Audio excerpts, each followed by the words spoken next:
Hello and welcome to Minter Dialogue, episode number 405. My name is Minter Dial and I'm your host for this podcast. This week's interview is with Jen Thornton. Jen is founder and head of 304 Coaching, helping companies to drive strategic talent development. Having worked as an HR professional with teams in China, Mexico, and the UK, Jen brings a fresh and international perspective to HR planning, management, and leadership. In this conversation with Jen, we delve into the pain points of HR. What is holding back employee engagement? The challenges of building and leading remote teams, and much more. You'll find all the show notes on minterdial.com. Please do consider to drop in your rating and review, and don't forget to subscribe to catch all the future episodes. Now for the show. Jen Thornton, lovely to have you on the show. I piped in during this odd time of life from Dallas, Texas. Jen, in your own words, how would you like to describe yourself? Oh gosh, in my own words, I would describe myself as energetic, kind of a person who doesn't believe in roadblocks, that anything's kind of possible. And I just think life is a ton of fun. And so I guess I would describe myself as someone who's having a great time every day. So that's wickedly wonderful, Jen. I'm thinking about this energy story. You know, we're in a period where energy, well, I mean, we can talk about global energy and all that kind of stuff, but just the energy story. And if you're wired for energy, as you seem to be, and I think that I generally am, how does one get someone who's feeling down and miserable? How do we not coerce, but get them jived up, bring back in? Because if we're just saying, hey, everything's great, how do you go about that? Because I mean, you're with your background in human resources, bringing that energy is fantastic. Thing is, we need to have everybody also humming on and in fourth gear as well. Yeah, so I think that, when working with people that I'm coaching or, people I've worked with or do consult with and their energy isn't quite there, it's about really being honest and having some really honest conversations. It's not about saying, oh, well, your life's great, you should be in a good mood. Like, that's not going to help anyone Right. out. But saying, like, let's get honest, like, tell me what's with you right now, what is weighing with you right now, and allowing people the space to put it on the table and to think about it, evaluate it, understand it, and then make some decisions on what they want to do with it. And I think that so often people feel that they may be stuck or in a rut because they they just don't know what the next step is. And sometimes no one knows. It's just putting one foot in front of the other. And I think that's what's so important, is to provide people the space to do that, not to shame, not to guilt them, not to judge them, but to understand their current reality and then help and guide them, to whatever that next step forward looks like. Because when people start making a move forward, they typically start to feel a lot better. That's fascinating, because I've observed in my own experience in these pandemic-y type times that my energy has sometimes waned. And rather than sort of just brush it off and go the bravado route, which I've typically been able to do in the past, one of the things that I have found is that when I'm able to engage in a meaningful conversation with somebody, my energy inevitably comes back. Even if it's a tough conversation or maybe about something sad, there's something that happens that re-energizes me, and it's happened over and over again. Is that what this is about?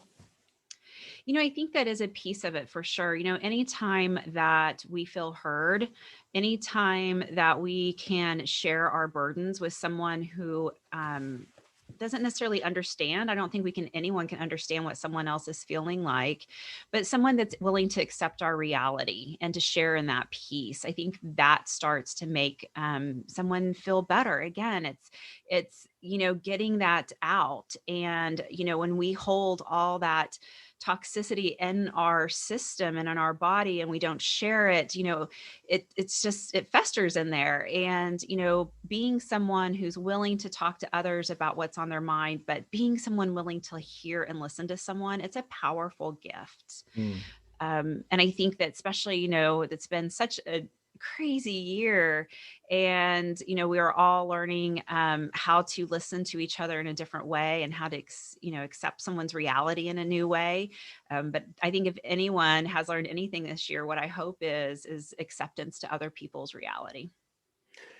So you're someone who speaks, who's got lots to say, so am I generally, and then yet we are also to listen, and in an environment where we're talking about really what's going on, that also means accepting talking about the shit, the bad Yeah. stuff, which quite possibly is happening at home. Not, I'm sleeping badly, I'm having disputes with my spouse, one of my children might be having issues, and that's affecting me. So you as HR, you might find the opportunity and the bandwidth to allow for that conversation. But oftentimes when it comes to speaking to, for example, my boss, who might be a little bit, let's say, eager for performance, a little rushed for time, and are you really prepared and able to share with that person? Or is it something that only can happen with you and HR, and it sort of it stays closed off in that space? So I think it depends on your relationships, and it depends on maybe the culture of your company. But, when you think about if you are in a place and you need to have a conversation, you have some things going on at home and things are impacting your job, or impacting your mental health, um, you know, go to your supervisor or that person that makes sense, if that's HR, and approach it in a way that is kind of maybe a win for both. Obviously, it's not a win if you're struggling, but what I mean by that is to say things like, at times work is a priority, at times my family's a priority, and it goes between both of them. Right now, I have a few things going on at home, and I still want to be the top performer I've always been. So, Mm. are you open to looking at a few adjustments in my schedule so that I can be the top performer I've always been, but also take care of a few things in my personal life? If we could negotiate through a few of those, I think that I can deliver to you, and I can also take care of some of the things I have going on at home. So express the what's in it for them kind of thing, the win-win kind of idea. Yeah. And, the fact that because what oftentimes we don't have those conversations. And so we get to a place where maybe we are ducking out of work early and we don't tell people. And then people start to make up a story in their head. Well, they don't care about their job anymore. They're leaving early. And so if we don't have those honest conversations with our supervisor, our behavior is changing. And you have a choice. You can allow your supervisor to create their own story in their head, right or wrong, or you can tell them the truth and give them the truth of the story so that they can support you, but they're also not making assumptions about you that are not true. So let's say that's from the perspective of the energy deficient employee. Mhm. But what about the boss? Because I mean, let's say you have presumably, I'm guessing, Jen, have had Mhm. circumstances where you got a boss who's kind of a dickhead, or Yeah. not, you're a little bit too much, I can do blah, blah, blah, the bravado thing, moving them into well, you should listen to someone whinge on about their personal problems. Mhm. Of course, I use terms that they're not going to appreciate, but the issue somehow gets to converting other people to get that listening ear. Mhm. Yeah. And, sometimes it's really hard for supervisors to hear about the whole person, because they start to think about, oh, well, maybe I won't be tough enough if I hear about the whole person, or I might, I don't want to be a softie, and when I work with leaders like that, and I'm coaching leaders who want to be kind of that tough person every single day, the funny thing is usually inside they're actually really soft and squishy. So it's like this outside kind of shell. Yeah. And, and it's so funny. I work with this one gentleman who I just think is brilliant. And he always comes at things really strong first and he backs back down. And I know that dance. And so I can work with him with that. But, I always talk about, what is what is what do we have to gain? What do you want out of this situation? This is a person that maybe has been fantastic and they need to take a leave of absence for whatever reason. Are you willing to be open to alternatives so that you can keep their institutional knowledge? Are you willing to be, a human and have some humanity for this individual? And one of the things I think that leaders forget is their leadership goes home with that person. And so, I think if you think, oh, well, I was a jerk to my team today, they'll go home, they'll have a beer, they'll be fine. No, they carry that home. And when they sit down to dinner with their family, that energy that you have left them with impacts their children, impacts their spouses, and then impacts how those people enjoy their evening or don't enjoy their evening. And so I think that it's always reminding people that your influence and your impact on humans falls outside also of the actual doors, or since we all work from home or office, wherever we're working from at that moment, but it sticks with someone 24 hours. It's not an 8-hour work day. And then everything you said goes out the window. I am so liking this, Jen, and I'm going to be a little sexist at this moment. Okay. I think women get that better than men. How is it that one can put on a tie and pretend that everything just is at work, and then you take off the tie and everything is different at home? And I want to give you an example, and I'd like for you to, in raw manner, respond. Okay.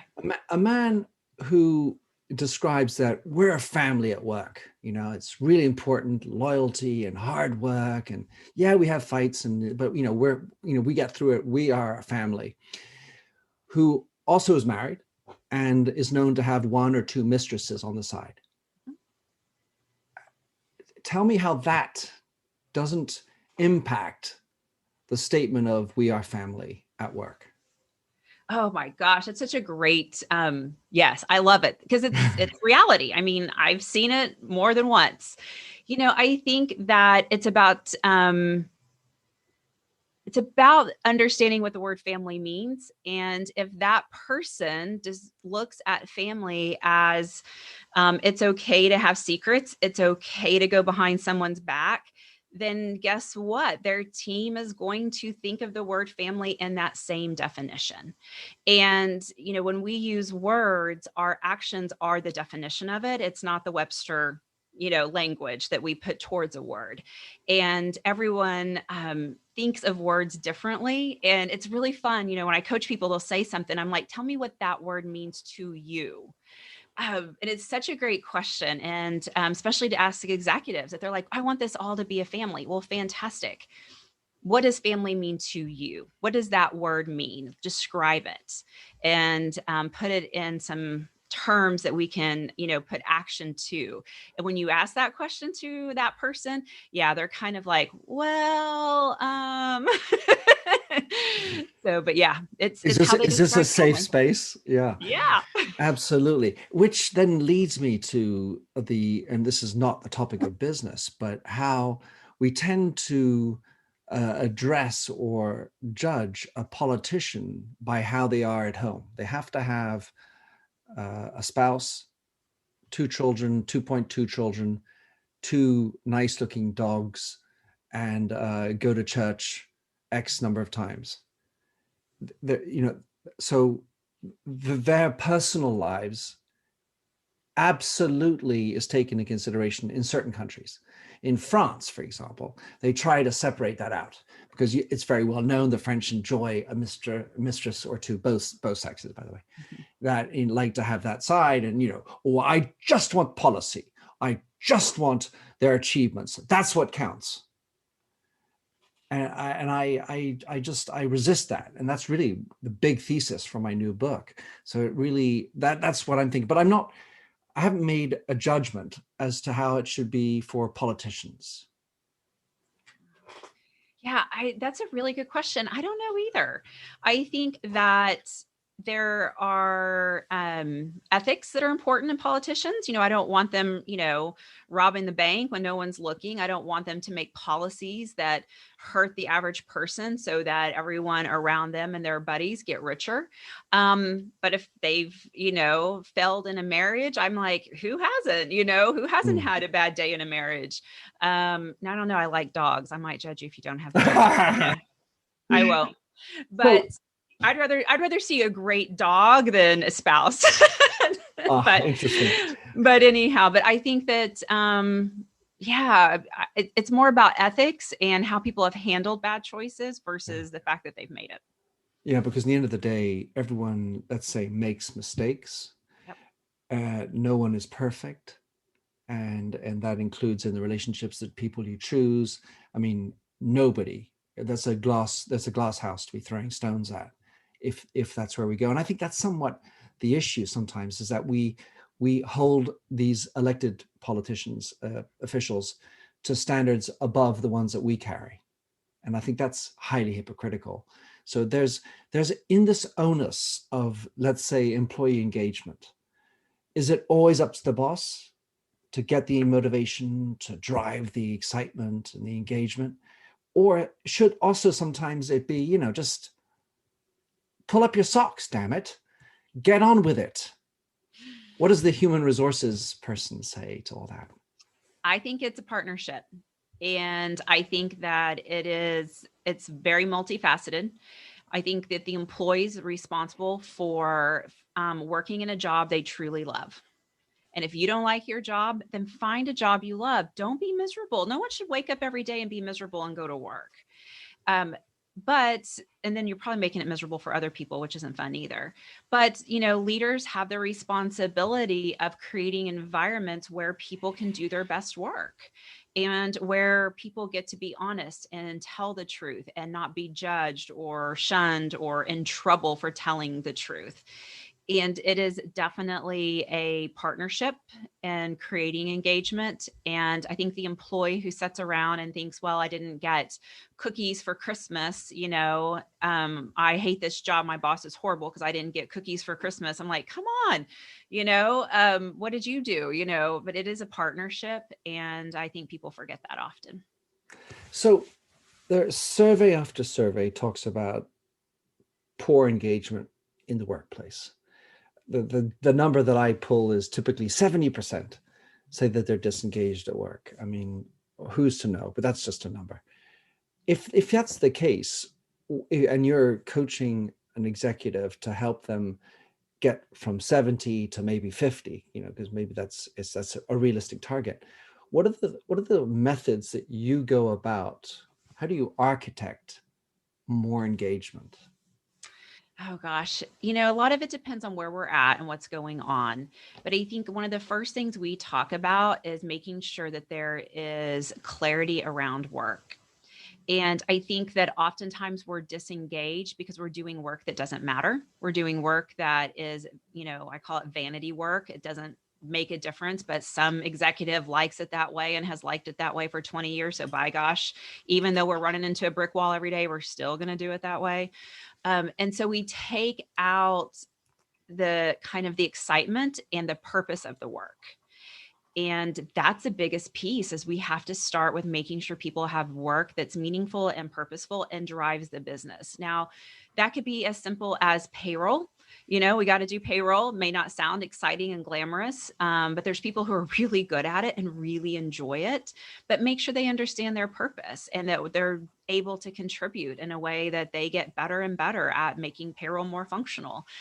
There's people that have jobs that seem, cool on paper and in lights. Maybe they're the head of innovation or something. But even those people have to be able to come to work and truth tell and engage and and really take a hold of work that makes a difference to the business, and then be respected and thankful for it. I think disengagement comes because we're just throwing work at people. We're not really talking about why it's important, or even stopping and considering, does it make an impact? Yeah, so I like this idea of vanity work. And the thing that I often look at is the clarity of why I'm doing what I'm doing and why does it matter? And and that oftentimes takes time to explain. So if I ask you to fetch a cup of coffee, well, I'm asking you to fetch a cup of coffee because I'm about to have the CEO of Walmart come into my office. And oh, okay. If you just took a little bit of time, the fetch a cup of coffee, which should sound very derogatory or diminutive, all of a sudden becomes a bigger thing because you've explained why it matters. Potentially one of the biggest customers is coming in the door. Oh, okay. I'm happy to get the coffee, but we forget to take the time. Yeah, and you could say something as simply as, this meeting's big. I need your help to make sure that we start off on a right foot. Will you go get coffee so everyone's comfortable in the beginning? Because I know that will start us off on the right foot. Just as easy to say as, hey, lady, go get me some coffee. Like, Yeah, and it's I just didn't mean to say lady, of course, right? yeah. Because I don't want to be in that kind of a sexist No. mode. But this idea of even asking for help Mhm. also, when we were talking before about having challenges. One of my feelings is that bosses need to stop looking perfect. And the issue at some level, especially in the pandemic, is, well, the boss, had to suffer through lockdown in his third country home where he has 4 dogs, a lake, a speedboat. Oh, I'm sure it was tough. And so when he comes to work and everything's fine, he's not ladling in, he doesn't understand shit as to how it's actually happening for other people. And so that empathy factor is missing. And yet it's not because he has these 6 dogs, 4 country homes, and a speedboat that actually everything's perfect. And so this element of showing that I have bad days too, but you can't just tell somebody to do that. In our positions, we're coaching, we're advising, we're cajoling. How do you get people to understand the power of accepting that some days I'm not feeling great? Oh, it's such a good question. I think that we have to let people see the reality of the truth, and really find that connection. And so when you're working with an executive, or they're like, I have to be strong and I have to have all the answers so that people feel secure, really talking to them about the fact of, what if you told the truth, that you don't know how today's going to go, you don't know how tomorrow's going to go. And even asking them questions back, would you rather someone lie to you, or would you rather someone be honest and truthful? What if you were honest and truthful and someone in that room had the answer you were looking for, that really had an idea that could change the way you sell a product so that you get yourself through this difficult quarter? And again, you had mentioned it earlier, what's in it for them? Sometimes that's a lot of it, is understanding that when we are kind of vulnerable and honest, then we actually create an environment of creativity, and we can pull ourselves out of any troubled times a lot faster.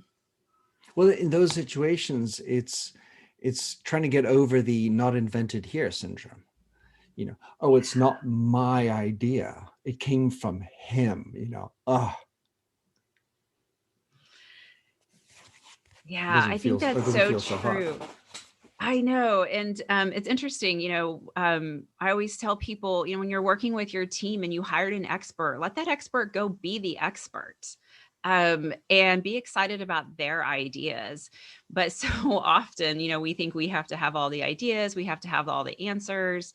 And I look at 21st century leadership and where are we going? Really, the number one skill you need is being able to assemble really smart people who can keep up in their expertise as fast as the world is moving.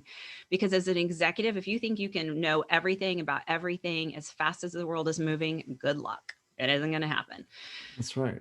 So there's a school of thought that talks about when you hire somebody, it's about knowledge, skills, and attitude. what's your opinion about that little trio? Oh, I think it's knowledge, skills.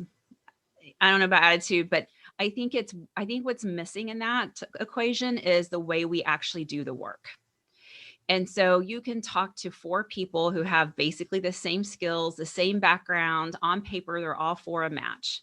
But maybe you're in a company that's very traditional and you need someone to come in and manage how things have always been done. Well, then don't hire one of those candidates who's super creative. Hire the one who likes tradition. And so I think what people don't stop and think about is how do we work? How do we make decisions and then put that piece into the equation? That's the biggest thing missing, because you, again, Mm. everyone can have the same skill, but everyone's going to do the work in a little different way, and that's the piece that's missing. Well, that sounds like the actions element you were talking about before. And maybe would that also be fitting in with the culture? Would that be an expression that's in there or Yeah, not? I think there's some of culture. Culture to me is more like, how maybe we treat people, respect level. I think more of way of work is decision style. Do you make decisions in a way that's emotionally driven or more fact-based, driven?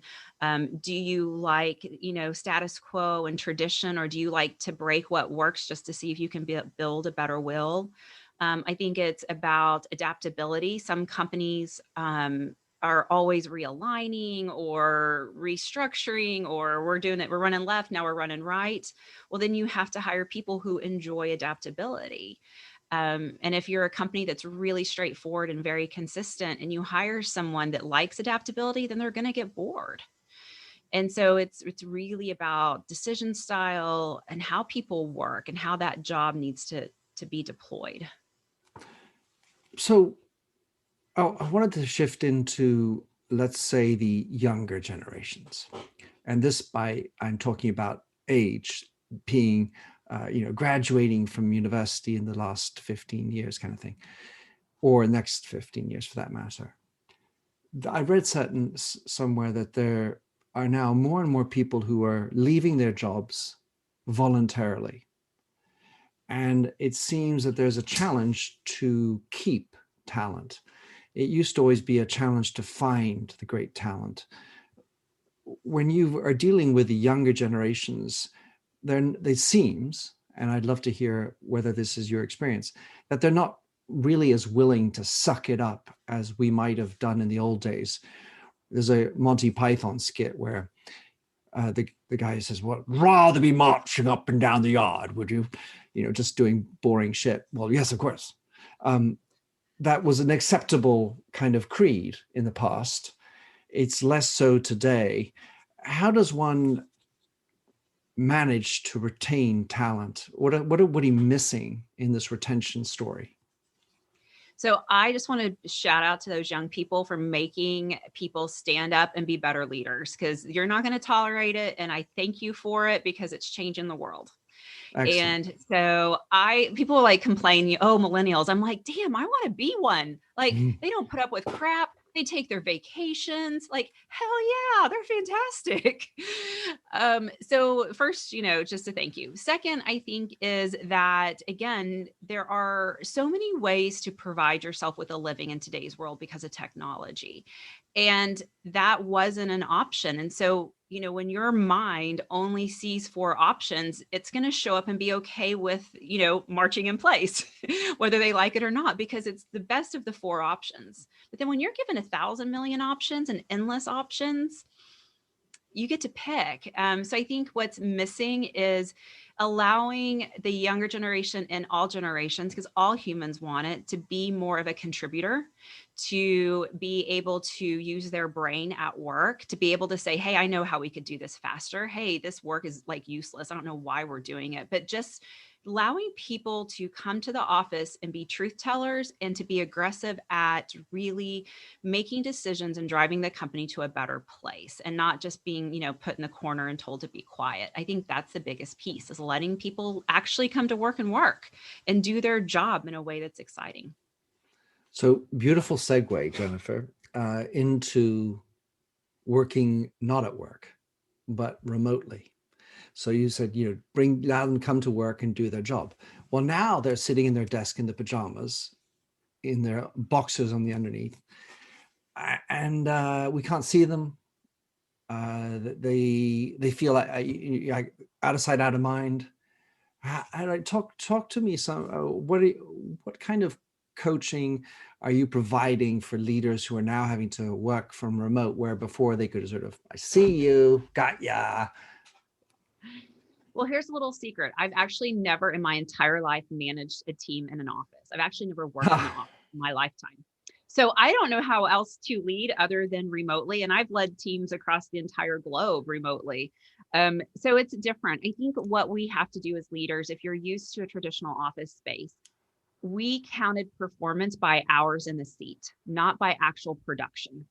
And I think that's the biggest thing as a leader is you have to now say, what do I actually pay someone for? Do I pay for them to sit in a seat all day, or do I pay for results? And get really clear on the results. And then again, it's making leaders be more effective and better communicators.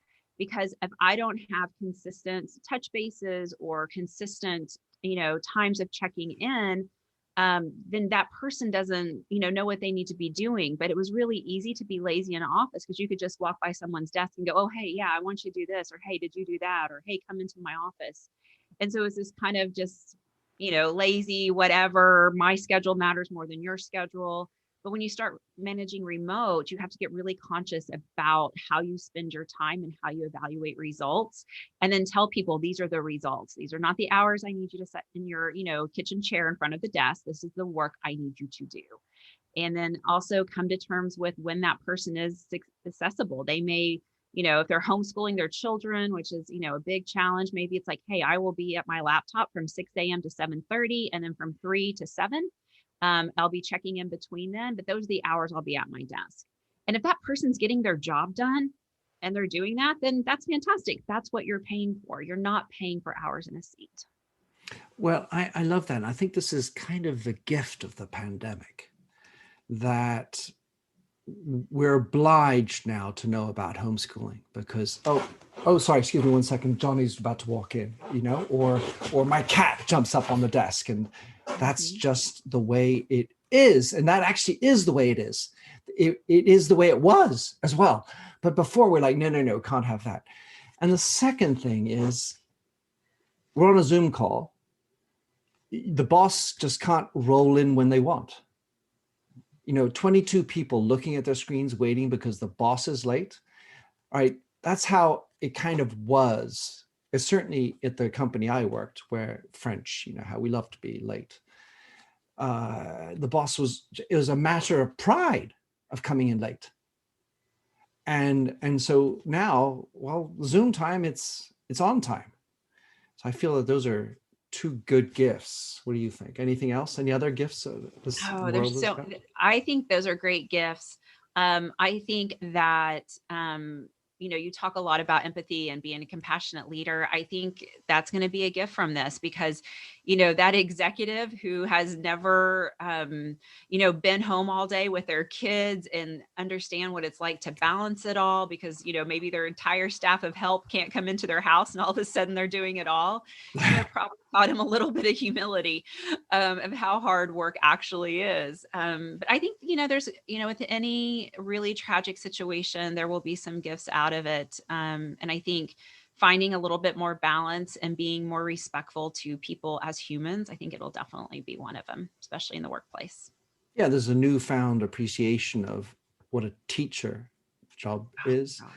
There's a newfound appreciation of what it is to do the housewife or housework, house husband or housewife. And oh my God, they're vacuuming. That's hard work. Shit, I didn't. Oh my God, now I have to do it. Oh, so that's all. I'm glad you feel that there are positives, and I think we need to bring that energy and light into it. Last things that I wanted to talk to you about was psychological safety. Talking about this opportunity to speak, having safe spaces. How do you orchestrate that? And just how far should we be going in safe spaces? Because let's say, for an example, if I'm a boss and I don't like what you're doing, I still feel the need to be able to say, I don't like what you're doing. And if I am always buttoning myself up not saying what I really think, because we have to couch this under political correctness. And anything I say could be held against me in a court of law kind of feeling. We end up not saying what we believe. We end up sugarcoating stuff. We end up putting cotton wool into our mouths. And that doesn't sound very authentic. So I'd love for you to sort of talk me through that. So I think that psychological safety is actually telling the truth more often. And I think that what isn't safe and doesn't feel good in the workplace is when you can see your boss is frustrated with you, but you don't know why. That creates fear. And so psychological safety is actually about telling the truth faster and more honest and, when the moment happens, but doing it in a way that's really respectful. And it can be as simple as, maybe someone comes into your office and they have this idea and you're like, that is a ridiculous idea. You can say that's a ridiculous idea, or you could say, you know what, I don't see it, but change my mind. And then that tells that person, hey, it's okay to come up with some big ideas to drive my business. And my boss may not get it, but hey, they're open to listening. But when that person tries to change your mind, you may learn something. You may think, you know what, it's really kind of a crazy idea, but this one piece of it I could pull out and work. But it's about telling the truth more often and quicker, but doing it in a way that promotes creativity and promotes innovation, not shutting it down. So Jen, I've really enjoyed this conversation. It's been a lot of fun. I want to admit something. Okay. So we spoke before, we exchanged before about the name of your company, 304, and I wanted to know why it was. And I've heard it's always asked. So I wasn't going to ask you again why your company is 304, but I did want to tell you that it made me think, because I wanted to craft a story around transparency. And there's been a whole lot of talk about how transparency is important. And I kind of want to resist, not because I'm an old fart, but because I think it's more practical. You can't be 360 degree transparent.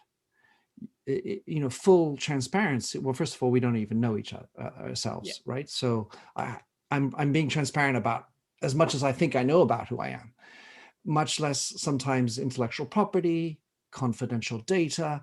There's stuff that has to be kept under wraps. So this idea of radical transparency is fine, but only applicable in certain contexts and concepts. So I then, when you use 304 for your company, I set myself a target to find a number that was over 300 and under 360. And so I want to thank you for challenging me to come up with something. I ended up taking 319, and I wanted to find a story around that and the Prince song and anything. So anyway, congratulations to your work. Great energy, Jen. How can someone get in touch with you, learn more about what you're up to, eventually engage you to bring more of that energy and that truth telling to their business? So you can find us at 304coaching.com. We have lots of resources there to help you create truth and create great conversations in the workplace. And then I love connecting with people on LinkedIn. And you can find me at LinkedIn at Jen Thornton, ACC. Beautiful. Thank you, Jen. Thank you. It was such a good time. Thanks for having listened to this episode of the Minter Dialogue Show. You'll find all the show notes and other blog posts on minterdial.com. And if you enjoyed the show, please head over to Apple Podcasts to give a rating and review. And to finish, here's a song I wrote with Stephanie Singer, A Convinced Man.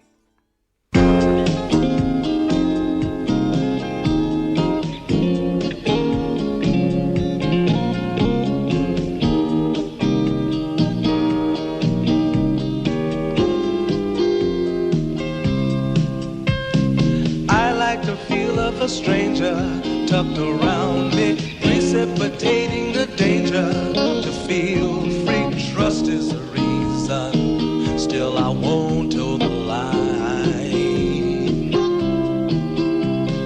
I sit here passively, hope for your respect, anticipating the thrill of your intellect. Maybe I tell myself there's no use in me lying. I'm a convinced man, building an urge. I'm a convinced man, to live and die submerged. a convinced man in the arms of a woman. I'm a convinced man, challenge my fate. I'm a convinced man, competition's innate. A convinced man in the arms of a woman. Despise revenges and struggle with deceit. Live for the challenge so life's not incomplete. What's wrong with challenge? I know soon we all die. I like the feel of a stranger tucked around me, precipitating the danger. To feel free, trust in my reason, and let me show you why. I'm a convinced man, practicing my lines. I'm a convinced man, here in these confines. A convinced man in the arms of a woman. I'm a convinced man, put to the test. I'm a convinced man, I'm ready for an arrest. I'm a convinced man in the arms of a woman.